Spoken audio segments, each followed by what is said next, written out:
사랑하는 성도님들과 함께 나눌 말씀은 레위기 17장 1절에서 16절까지의 말씀입니다. 집중적으로 살펴볼 말씀은 3절에서 6절까지의 말씀입니다. 이스라엘 집의 모든 사람이 소나 어린 양이나 염소를 진영 안에서 잡든지 진영 밖에서 잡든지 먼저 회막문으로 끌고 가서 여호와의 성막 앞에서 여호와께 예물로 드리지 아니하는 자는 피 흘린 자로 여길 것이라. 그가 피를 흘렸은즉 자기 백성 중에서 끊어지리라. 그런즉 이스라엘 자손이 들에서 잡던 그들의 제물을 회막문 여호와께로 끌고 가서 제사장에게 주어 화목제로 여호와께 드려야 할 것이요, 제사장은 그 피를 회막문 여호와의 제단에 뿌리고 그 기름을 불살라 여호와께 향기로운 냄새가 되게 할 것이라. 오늘 본문의 말씀을 통해서 우리가 생각해 봐야 할 주제는 어떻게 하나님을 경외할 것인가 입니다. 출애굽기 마지막에 이스라엘 백성들은 하나님께 율법의 말씀을 통해서 명령하신 성막을 건축하였고, 하나님께서는 성막 안에 있는 지성소에 충만히 임재하셨습니다. 하나님께서는 이스라엘 백성들의 진 가운데 있는 성막에 임재하십니다. 이스라엘 백성들이 한 곳에 머물렀을 때 성막은 진 한가운데 위치해 있었습니다.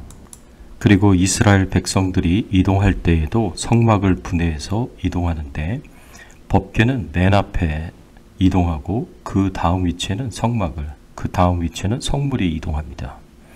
이렇게 하나님은 이스라엘 백성들이 거주하든지 앞으로 진행하든지 항상 함께 하십니다.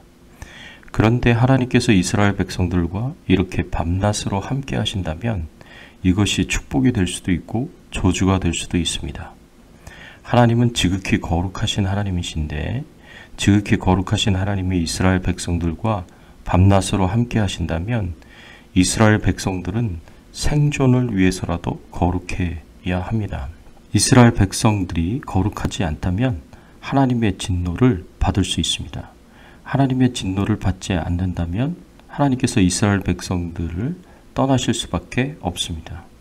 하나님의 진노를 받거나 하나님이 떠날 수밖에 없는 상황이 생기지 않도록 하기 위해서 앞으로 계속해서 하나님과 함께 하시기 위해서는 이스라엘 백성들은 하나님처럼 정결해야 합니다. 그래서 레위기 11장서부터 16장에 이르기까지 하나님께서 정결법을 주셨습니다. 정한 짐승, 부정한 짐승을 소개하시고 전염성이 강한 문둥병과 유출병과 같은 질병에 대해서 구체적인 지침을 주시면서 공동생활을 하는 공동체를 보호하기 위하여 정결법을 주셨습니다. 우리가 하나님이 거룩하듯이 우리도 거룩해야 되는 것이 중요합니다. 우리가 온전히 경외하고 우리가 하나님을 온전히 존중하며 예배드리기 위해서는 우리의 행위가 온전해지는 것이 중요합니다. 이런 맥락에서 우리는 17장의 말씀을 봐야 합니다. 우리가 어떻게 하나님을 경외하겠습니까? 우리의 생명과 힘이 하나님으로부터 온다는 것을 인정하고 감사드려야 합니다. 오늘 본문 3절과 4절의 말씀에 보면, 무릇 이스라엘의 집에 누구든지 소나 어린 양이나 염소를 진 안에서 잡든지 진 밖에서 잡든지 먼저 회막문으로 끌어다가 여호와의 장막 앞에서 여호와께 예물을 드리지 아니하는 자는 피 흘린 자로 여길 것이라. 그가 피를 흘렸은즉 자기 백성 중에서 끊쳐지리라. 하나님께서 이스라엘 백성들에게 요구하신 명령은 이스라엘 안에 어느 누구도 소나 양이나 염소를 진 안에서 잡든지 진 밖에서 잡든지 먼저 회막문으로 끌어다가 여호와의 장막 앞에서 먼저 여호와께 예물로 드려야 한다고 말씀하십니다. 사람들이 꼭 제사를 드릴 때만 짐승을 잡는 것이 아닙니다. 이 고기가 먹고 싶을 때에도 잔치를 벌일 때에도 짐승을 잡을 수 있습니다. 그런데 왜 하나님께서 사람들이 짐승을 잡을 때 꼭 장막 앞에 와서 먼저 예물을 드리라고 말씀하셨을까요? 하나님께서 이렇게 말씀하신 것은 이방 사람들의 우상 숭배 때문입니다. 이방 사람들은 짐승을 잡을 때 꼭 우상에게 바칩니다. 이방 사람들은 짐승을 잡을 때 자기가 사는 지역의 우상에게 먼저 제사를 드립니다. 이방 땅에는 지역마다 우상들이 있었습니다. 이런 풍습이 유행되고 있었습니다. 이스라엘 사람들도 짐승을 잡아야 하고 고기를 먹고 살아야 합니다. 이스라엘 사람들도 짐승을 잡을 때 이방 사람들의 우상 숭배에 영향을 받아서 이방 사람들처럼 그 지방의 우상에게 가서 고기를 바칠 수 있었습니다. 이스라엘 사람들도 이렇게 할 가능성이 있습니다. 그래서 이스라엘 사람들은 진 안이든 진 밖이든 짐승을 잡으면 회막문에 끌고 와서 회막 앞에 예물로 드려야 했습니다.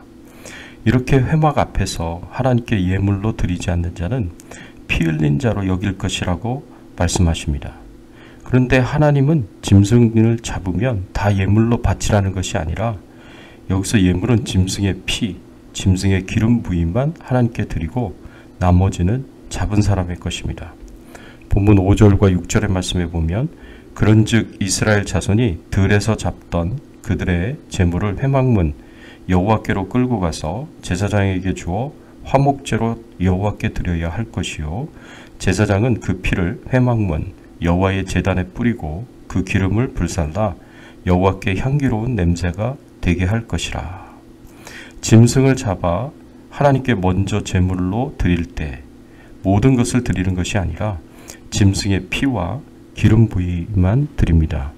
왜 피와 기름만 하나님께 드리겠습니까? 성경에서 피는 생명을 상징합니다. 그래서 생명을 상징하는 피를 하나님께 드리면서 하나님의 백성들이 늘 생각해야 할 것은 생명을 주신 분도 하나님이시고 거두시는 분도 하나님이시라는 사실입니다.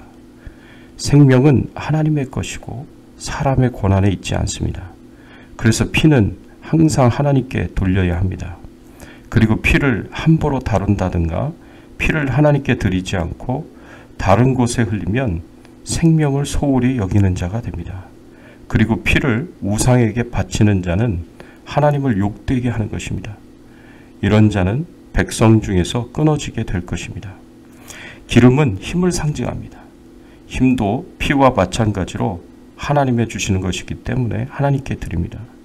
그래서 피와 기름을 예물로 하나님께 드리는 것은 하나님께서 나에게 생명을 주시고 하나님께서 나에게 힘을 주신다는 믿음의 고백으로 드립니다. 사랑하는 성도 여러분, 오늘날 우리도 마찬가지입니다. 우리의 생명이, 우리의 힘이 하나님께로부터 옴을 믿으시기 바랍니다.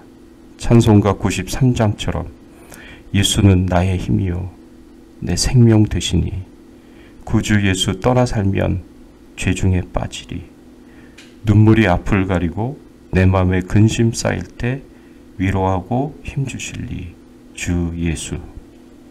예수님께서 나의 힘이시고 나의 생명 되신다는 이 믿음을 가지고 매일매일 우리에게 생명을 주시고 힘을 주시는 하나님께 감사하십시오.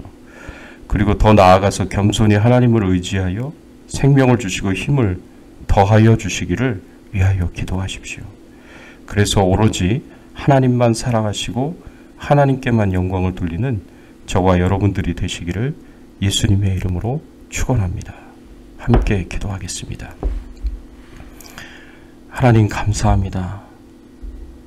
우리의 생명과 힘이 하나님으로부터 온다는 것을 깨닫게 하시고 그래서 하나님을 경외하며 하나님께 경배하며 하나님께 영광과 존귀를 올려드릴 수 있는 저희들의 신앙의 삶이 될 수 있도록 인도하여 주시니 감사를 드립니다.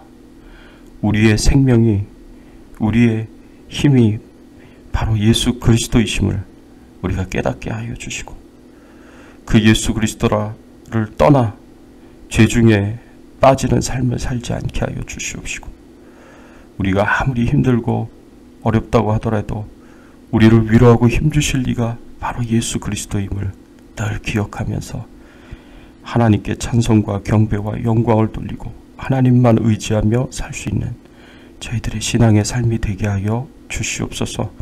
오늘 하루도 주님과 동행하는 하루 되게 하시고 하나님께 영광 돌리는 하루가 되게 하여 주시옵시고 질병 중에 있는 성도님들을 치료하여 주시고 또 우리의 기도가 응답이 될 수 있도록 은혜 베풀어 주시옵소서. 감사드리옵고 예수 그리스도의 이름으로 간절히 기도드리옵나이다. 아멘.